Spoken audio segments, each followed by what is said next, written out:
The crowd gasped. In one swift, almost inhuman motion, the royal guard caught the airborne drink mid-flight, not a single drop staining his pristine uniform. For a moment, there was silence. Then a wave of murmurs and gasps rippled through the onlookers. The smug grin vanished from the prankster's face as his live-stream audience watched in real time, his cocky bravado dissolving into pure humiliation. The guard, rigid and imposing, finally moved, stepping forward with the authority of centuries behind him. What happened next turned this foolish prank into an unforgettable lesson in respect. Before we dive into the full story, let us know in the comments where you're watching from. And if you love stories of justice served, don't forget to like and subscribe. The morning sun cast a golden glow over Windsor Palace, its ancient stone walls bathed in soft light. The air was crisp, the scent of freshly cut grass lingering in the breeze. Tourists gathered at the palace gates, some whispering in awe, others snapping selfies, eager to capture a piece of British tradition. At his post stood Callum Whitmore, a royal guard with an unshakable presence. At 28, he had served in multiple high-risk operations before earning the honor of guarding the palace. His scarlet tunic was spotless, brass buttons gleaming in the morning sun. He stood motionless, chin raised, his signature bearskin hat adding an air of quiet dominance. To onlookers, he was a statue, a living monument of duty and discipline. But today, his patience would be tested like never before.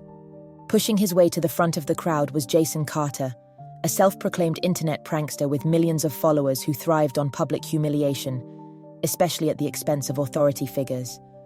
With slicked back hair, an expensive designer hoodie, and a smug smirk, he exuded arrogance. His phone was already live streaming as he spoke into the camera. "Ladies and gentlemen, we are about to put the famous stone-faced guards to the test. Will they break?" He turned the camera toward Callum. "Or will they finally admit they're just overpriced mannequins?" His friends, wearing matching prank squad hoodies, snickered behind him, their own cameras rolling. At first, it started with taunts. Jason waved obnoxiously in Callum's face. "Yo, mate, you even alive under there?" No response. He clapped loudly inches from Callum's ear. "Hello? Anyone home?" Still, nothing. A few nervous chuckles from the crowd. Some tourists shook their heads in disapproval. A mother pulled her son closer, whispering about the importance of respect. But Jason wasn't done. He pulled out a party horn from his hoodie pocket and blew it right next to Callum's ear. The shrill sound cut through the air, causing the crowd to murmur in discomfort. Callum, unwavering. Frustrated, Jason turned to his followers. "All right, this guy is good, but let's see how he handles a real challenge." He grabbed a bottle from his friend, shaking it slightly. The liquid sloshed inside. The energy in the air shifted. The laughter in the crowd quieted. Phones were out, but now they were recording for a different reason. Jason smirked at his audience. "All right, guys, let's cool this guy off, shall we?"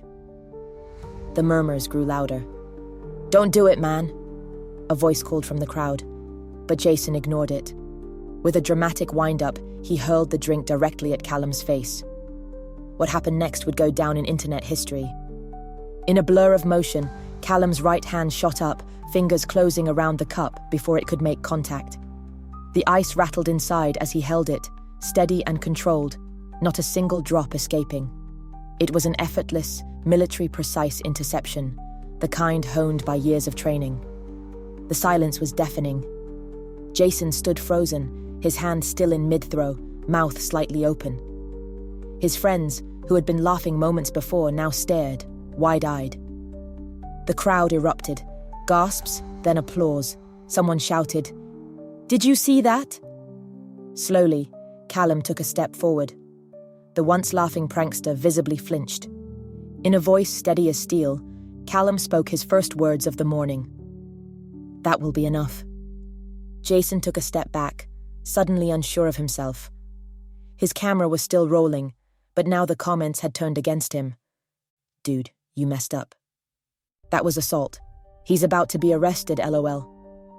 As if on cue, 2 palace security officers appeared, pushing through the crowd. Jason's face drained of color as they approached. "Sir, you'll need to come with us," one of them said, pulling out a notepad. Wait. Jason stammered, finally realizing he wasn't in control anymore. It was just a joke. You threw a drink at a royal guard, the officer cut in. That's considered assault on a protected official. Jason turned back to his camera, desperate. Guys, tell them, it was a prank. But the comments had already turned against him. His own followers had abandoned him. The internet exploded. Clips of Callum's legendary reflexes flooded social media. Royal Guard respect trended worldwide. News outlets picked up the story, calling Callum's response a masterclass in composure. Former military veterans analysed his reaction, praising his discipline and skill. Meanwhile, Jason's career collapsed overnight. Sponsorships pulled out. Followers unsubscribed in droves. The UK issued a permanent travel ban, ensuring Jason would never step foot near the palace again. His once thriving channel was now a ghost town of angry comments and unsubscribers. And Callum? He remained as he always had, unshaken, dignified, a symbol of respect and duty. What do you think about this incredible moment? Was Jason's punishment justified? Let us know in the comments below. And if you enjoyed this story of justice served, don't forget to like, share, and subscribe for more unbelievable true stories.